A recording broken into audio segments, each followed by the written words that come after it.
Pada lebih kurang 1 pagi 14 Mei 1983, peronda polis telah memberhentikan sebuah kereta yang mereka syaki dipandu dalam keadaan yang mabuk.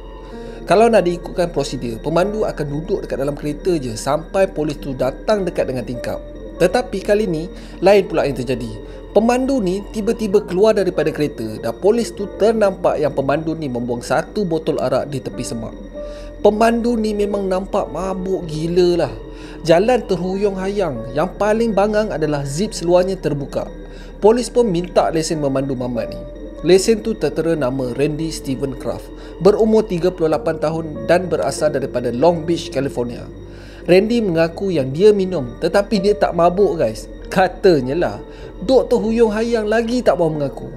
Polis mengarahkan Randy untuk melakukan beberapa ujian untuk menguji tahap alkoholnya. Randy gagal di setiap ujian tu. Randy terus digari dan dimasukkan dekat dalam kereta peronda. Selepas tu, Sarjan Michael Howard mendekati kereta yang dipandu Randy. Apa yang dijumpa dekat dalam kereta tu memang betul-betul memeranjatkannya. Ini adalah titik tolak penyiasatan kes pembunuhan yang paling jijik di US pada masa tu. Apa benda yang teruk sangat si Randy ni buat dan apa yang polis tu jumpa? Korang nak tahu? Korang sabar jap, kita roll the intro dulu.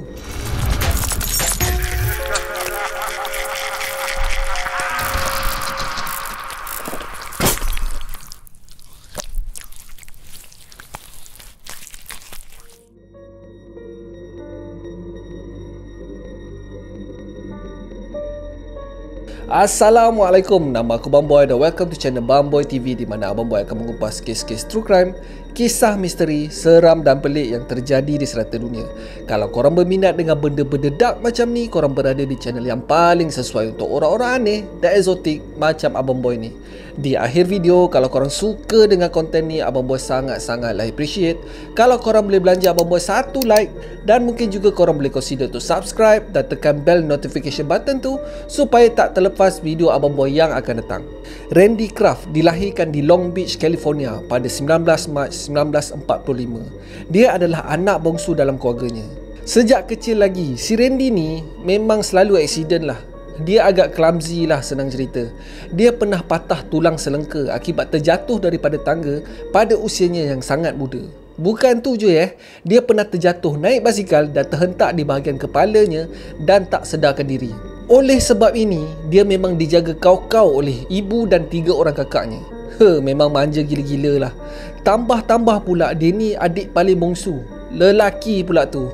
Bertambah lemak lah dia. Dekat sekolah, dia normal je. Tak pernah ada masalah dengan orang. Tak pernah jadi mangsa buli dan disukai oleh kawan-kawannya. Meningkat remaja, dia mula berminat dengan politik. Setiap perbahasan confirm dia akan menang. Memang pandai bercakap lah, senang cerita. Dia pula good looking lah. Memang senang nak mengayak perempuan. Tetapi dalam kes Randy ni pula, orang perempuan yang mengayak dia weh. Tetapi kan ada satu benda yang pelik. Dalam setiap perhubungan Randy dengan pasangannya, mereka mengatakan yang Randy ni seolah-olah menjauhkan diri daripada dorang. Tak ada langsung perasaan intim antara mereka. Mereka mengatakan hubungan mereka ni sama je macam kawan-kawan biasa. Ramai yang syak yang Randy ni adalah seorang homoseksual. Tetapi Randy pada masa ni tak mengaku. Mati-mati tak mengaku. Randy sebenarnya pandai gila kot. Masa graduate, dia berjaya mendapat tempat ke-10 di antara 390 orang pelajar. Dia berjaya memasuki satu kolej yang agak terkenal, iaitu Claremont Men's College.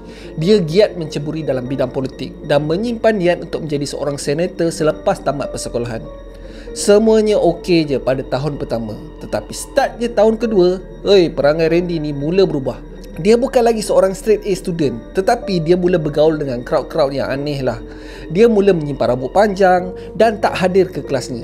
Dia mula bekerja sebagai seorang bartender di sebuah kelab malam homoseksual. Pada masa ni, satu kabar angin tersebar pasal si Randy ni. Berita pasal si Randy ni gay tak apa lagi. Tetapi dikabarkan yang si Randy ni suka BDSM. Yang ikat-ikat, pukul-pukul, gigit-gigit tu semualah. Dia juga selalu mabuk di dalam kelas dan dikatakan dia selalu di bawah pengaruh dadah. Pada tahun 1966, dia keluar daripada asramanya dan berpindah ke rumah sewa di Huntington Beach bersama rakan lelakinya. Dan di sini, makin galak dia berparti. Hampir setiap malam dia akan pergi ke kelab malam dan menjalinkan hubungan intim dengan pengunjung kelab malam tu. Pada tahun yang sama, dia pernah ditahan kerana mengayat seorang pegawai polis yang sedang menyamar. Disebabkan Randy ni tak pernah disabitkan apa-apa kesalahan sebelum tu, dia dilepaskan dengan amaran. Walaupun selalu ponting kelas, selalu berparti, tetapi Randy ni berjaya juga untuk tamatkan pengajian di kolejnya walaupun dia terpaksa stay back setahun. 4 bulan selepas dia graduate, dia telah menyertai tentera udara. Kan Abang Boy cakap yang dia ni sebenarnya pandai. Dia berjaya naik pangkat daripada private biasa ke airman first class. Dalam bahasa mudahnya, manager atau supervisor untuk unit memeriksa kapal terbang. Tetapi benda ni tak lama guys. Disebabkan orientasi seksualnya diketahui oleh pegawai atasan, dia telah dilucutkan jawatannya dan dilepaskan daripada perkhidmatan. Menurut official record, Randy dilepaskan atas sebab kesihatan. Selepas daripada tu, dia berpindah balik ke rumah orang tuanya. Pada masa ni orang tuanya dah tahu dah yang dia ni homoseksual. Disebabkan ini, hubungan Randy dan keluarganya dikatakan tidak rapat seperti dulu. Dia meneruskan pekerjaannya sebagai bartender di kelab malam gay, di mana tiap-tiap hari dia akan mabuk dan di bawah pengaruh dadah. Memang tak boleh dibendung dah perangai dia ni. Ada kalanya dia akan keluar dan hanya akan balik selepas beberapa hari. Dan bila dia dah ada kat rumah pula, dia akan mengurungkan dirinya dekat dalam bilik. Benda ni terjadi sampai beberapa tahun guys. Menurut parents dan adik-beradiknya, Randy yang dahulunya seorang yang peramah dan disukai ramai berubah menjadi seorang yang panas baran dan kaki mabuk. Diorang masih tak tahu apa punca sebenar yang menyebabkan Randy berubah sikap. Dia dah mula menyendiri dan tak rapat dengan ahli keluarga. Pada tahun 1970-an, nafsu Randy sudah tak dapat dibendung lagi. Walaupun dia sentiasa keluar malam untuk menjalinkan hubungan intim dengan lelaki lain, dia mempunyai fantasi yang mendalam untuk menyimpan seorang hamba. Hamba tu dia boleh seksa dan melakukan perbuatan terkutuk ke atas mereka. Dia merasa seperti turn on bila mangsanya merayu dan menangis bila dia seksa mereka. Pada malam Mac 1970, Randy telah bertemu dengan seorang remaja yang berumur 13 tahun. Nama remaja tu adalah Joseph Elvin Frencher. Apa yang terjadi adalah Joseph sedang hitchhiking di tepi jalan dan secara kebetulan Randy yang baru je balik kerja ternampak Joseph. Dia decide untuk menumpangkan Joseph. Dan di dalam kereta, Joseph mengatakan yang dia baru je lari daripada rumah. Randy pun offer lah si Joseph ni untuk bermalam di rumahnya. Dan si Joseph pun setuju. Di rumah, Randy telah memberikan alkohol dan pil kepada Joseph. Dan menunjukkan koleksi gambar-gambar Polaroid, Randy mengadakan hubungan seksual dengan lelaki-lelaki lain. Dalam keadaan high tu, Randy bertindak untuk Joseph berkali-kali. Randy juga dikatakan telah menggigit dan memukul Joseph ni sampai lembik. Pada siang harinya, Randy pergi ke kerja meninggalkan Joseph dalam keadaan mamai. Dia yakin yang Joseph tak berani keluar daripada rumah selepas dia menggugut untuk membunuhnya.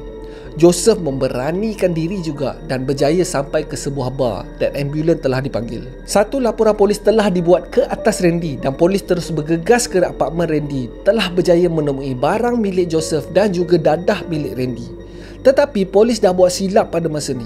Dorang rush apartmen Randy ni tanpa waran geledah. Walaupun polis dah temui bahan bukti, dorang tak boleh buat apa-apa guys. Dorang tak boleh mendakwa Randy atas apa-apa kesalahan pun. Abang Boy rasa lah kan, kalau polis ikut prosedur yang betul pada masa ni, ada kemungkinan satu malapetaka dapat dielakkan. Selepas daripada ni, Randy bertenang kejap. Dia dah kurang keluar berpoya-poya dan mencari pasangan. Dia telah sambung belajar dalam bidang pembelajaran dengan niat untuk menjadi tenaga pelajar di sekolah. Dia cuba mengawal nafsu setannya daripada keluar. Tetapi korang ingat lama ke? Memang tak lah.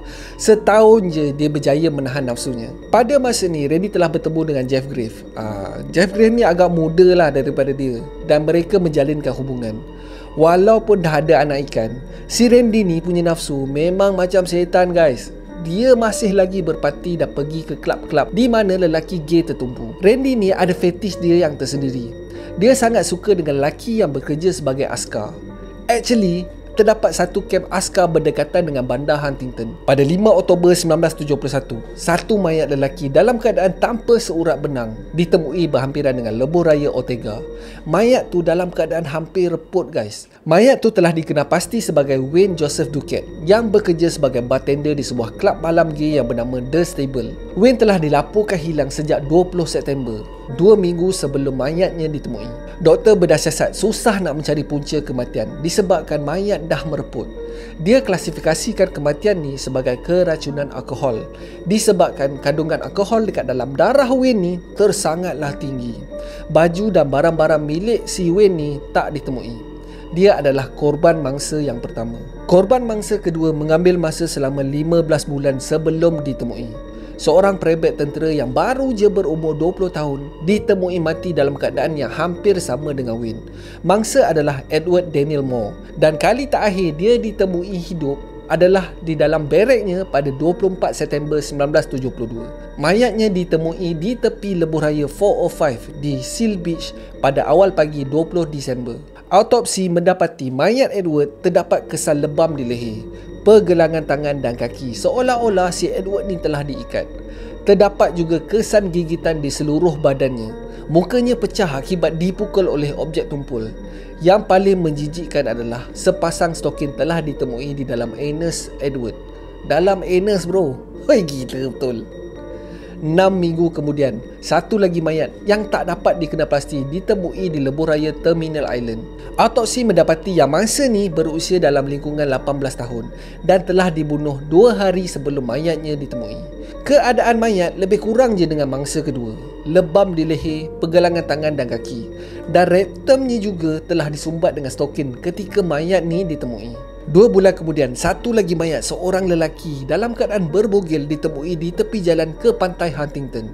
Mayat telah dikenal pasti sebagai Kevin Bailey. Keadaan mayat lebih kurang sama je dengan mayat sebelumnya. Tetapi kali ni dia lain sikit guys. Pembunuh ni telah memotong alat kemaluan Kevin dan menyimpannya.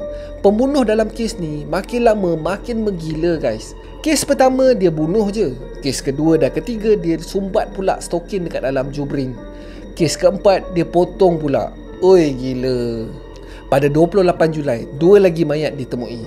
Satu di lebuh raya Wilmington dan satu lagi di lebuh raya 405. Sama juga keadaannya. Alat kemaluan mereka telah dipotong dan terdapat kesan seperti mereka telah diikat dan digantung ke udara sebelum mereka mati. Pada penghujung tahun 1973, satu potongan mayat telah ditemui di sekitar daerah Huntington. Mayat tu sehingga ke hari ini masih tak dapat dikenal pasti disebabkan kepalanya masih tak dijumpai. Sama juga, satu stokin telah disumbat dekat dalam lubang rektum mangsa. Polis berjaya menjumpai semua bahagian tubuh kecuali kepala dan pergelangan tangan mangsa. Pada tahun 1974, 5 lagi mayat telah ditemui di tepi lebuh raya di sekitar bandar Huntington. Semua mangsa adalah lelaki dan semua MO adalah sama. Ada je objek pelik disumbat dekat dalam rektum mangsa. Ada satu mayat yang disumbat dengan botol bir. Ada juga stokin, ada juga ranting kayu, pisang dan macam-macam lagi lah. Pembunuh ni makin menggila guys. Alat kemaluan mereka seperti telah dicucuk dengan pensil. Hui, ngilu siut. Apa kegila dia ni? Daripada tahun 1971 hingga tahun 1983, memang banyak gila mangsa ditemui dalam keadaan yang hampir sama. Semuanya dijumpai di daerah Huntington. Mangsanya yang paling muda adalah seorang remaja yang berumur 13 tahun. Kebanyakan mangsa adalah terdiri daripada askar dan punca kematian adalah sama ada dicekik ataupun pendarahan akibat luka selepas kemaluan mereka dipotong. Semua ni adalah kerja seorang gay yang gila seks. Hoi gila, ini adalah kerja Randy Kraft. Dia membunuh hanya semata-mata untuk kepuasan nafsunya sahaja. Dia menganggap yang semua mangsa-mangsanya adalah alat permainan dia je. Mangsa Randy yang terakhir semasa dia ditangkap adalah Terry Lee Granville, seorang tentera yang berusia 25 tahun. Korang ingat tak yang masa mula-mula abang buat intro tadi? Randy telah ditahan disebabkan memandu dalam keadaan mabuk kan? Sarjan Michael Howard mendekati kereta Toyota Celica yang dipandu oleh Randy dan perasan ada seorang lelaki duduk di seat penumpang. Lelaki tu seakan-akan tidur dan apabila Sarjan Howard cuba untuk mengejutkannya, dia tak bangun. Dia cuba menggerakkan tubuh lelaki tu tetapi masih tak berjaya membangunkannya. Setelah dia cek nadi, barulah dia tahu yang lelaki tu telah mati. Keadaan lelaki tu agak pelik guys. Seluar jin yang dipakainya telah melorot sampai ke lutut. tangannya telah diikat dengan tali kasut dan terdapat kesan lebam di leher, seperti mangsa telah dicekik. Pihak penguat kuasa yang lain telah dipanggil dan kereta milik Randy itu telah digeledah. Polis menemui tali pinggang milik Terry yang dipercayai digunakan untuk mencekik dia. Terdapat juga beberapa botol ubat, ubat pelali, ubat kuat dan macam-macam lagi lah. Botol bia memang usah cerita lah, bersepah dekat dalam kereta. Di lantai kereta tu terdapat kesan seperti topokan berwarna hitam yang besar. Dan setelah dihantar ke makmal forensik, mereka mengenal pasti yang topokan tu adalah darah manusia yang telah kering. Pada mayat Terry pula, tak ada langsung terdapat kesan luka. So ini menandakan yang terdapat lebih ramai mangsa selain daripada Terry. Dekat dalam boot kereta pula, mereka terjumpa satu beg dan di dalam beg tu terdapat satu envelope yang berisi kepingan kertas. Bila polis cek, terdapat 61 baris ayat rahsia ditulis dekat dalam tu, di mana ayat pertamanya adalah The Stable. Kalau korang ingat, Abang Boy ada mention tadi, mangsa pertama yang diorang temui adalah seorang bartender yang bekerja di sebuah kelab malam yang bernama The Stable. Nampak tak connection antara list tu dengan mangsa-mangsa pembunuhan ni? Pihak berkuasa percaya yang list tu adalah list mangsa pembunuhan Randy, di mana setiap mangsanya ada kod tersendiri. Macam Abang Boy cakap tadi, The Stable adalah mangsanya yang bekerja di bar yang bernama The Stable. Ada juga entry list ditulis EDM. Ini adalah inisial bagi salah seorang mangsanya, iaitu Edward Daniel Moore. Ada juga entry yang ditulis Golden Seal, mereferkan kepada mayat yang ditemui di Golden Seal Hotel. Dah memang banyak lagi lah entry dia ni. Itu Abang Boy belum cerita lagi apa benda yang polis jumpa kat rumah. Gila mat. Sebanyak 50 keping gambar Polaroid mengandungi gambar-gambar aksi yang tak senonoh Randy bersama mangsa-mangsanya. Kebanyakan mangsa dekat dalam gambar tu kelihatan seperti tak sedarkan diri, atau ada kemungkinan yang mangsanya telah mati semasa gambar tu diambil. Barang-barang milik mangsa seperti baju, kasut juga ditemui dekat dalam almari biliknya. Kita berbalik kepada list tadi. Dekat dalam tu ada 61 entry kot. Gila. Dan kebanyakan entry dekat dalam list ni, polis menghadapi masalah nak relate dengan mangsa. Ada juga entry dekat dalam list ni memberi petunjuk kepada 2 CD pembunuhan yang dilakukan serentak. Dan bila kira-kira balik, total mangsa Randy adalah seramai 65 orang. Tetapi Randy hanya dapat dikaitkan dengan 16 orang mangsa saja, sebab banyak ni je yang diorang temui. Bila Randy dekat dalam tahanan pula, dia langsung tak buka mulut guys. Langsung tak memberikan kerjasama dalam pencarian mangsa-mangsanya. So kita takkan tahu berapa bilangan mangsanya yang sebenar. Randy pada mulanya telah didakwa atas kesalahan membunuh Terry Lee Granville. Akan tetapi di sepanjang perbicaraannya, dia telah disabitkan dengan 15 lagi pertuduhan membunuh dan 2 lagi pertuduhan sodomi dan memotong alat kemaluan bangsa. Pada 26 September 1988, Randy telah dibicarakan dan seramai 160 saksi telah dipanggil memberikan keterangan. Lebih 1000 bahan bukti telah dibentangkan. Semua bahan bukti ni termasuk kesan topokan darah dekat dalam kereta Randy, koleksi gambar-gambar Polaroid, list entry pembunuhannya dan juga dadah yang dijumpai dekat dalam kereta semasa Randy ditahan. Perbicaraan si Randy ni mengambil masa selama 13 bulan, sekaligus mencatat rekod perbicaraan paling mahal dalam sejarah California. Korang bayangkanlah ucapan penutup bagi kedua-dua belah pihak peguam bela dan pendakwa raya ni mengambil masa selama 3 hari. Itu tak campur lagi keputusan juri. Juri mengambil masa selama 11 hari sebelum membuat keputusan. Gila tak gila? Penyudahnya pada 29 November 1989, Randy telah didapati bersalah atas kesemua pertuduhan ke atasnya. Hakim telah menjatuhkan hukuman mati dan sekarang Randy masih merengkok dekat dalam penjara San Quentin menunggu hukumannya. Sehingga ke hari ini, Randy masih mengatakan yang dia tidak bersalah atas kesemua pertuduhan ke atasnya. So that's it for today guys. Terima kasih sebab tengok video Abang Boy sampai habis. Kalau korang suka dengan video ni, Abang Boy sangat-sangat appreciate kalau korang boleh belanja Abang Boy 1 like, dan mungkin juga korang boleh consider untuk subscribe dan tekan bell notification button tu supaya tak terlepas video Abang Boy yang akan datang. So akhir kata, jangan nakal-nakal, be awesome, stay creepy. Assalamualaikum.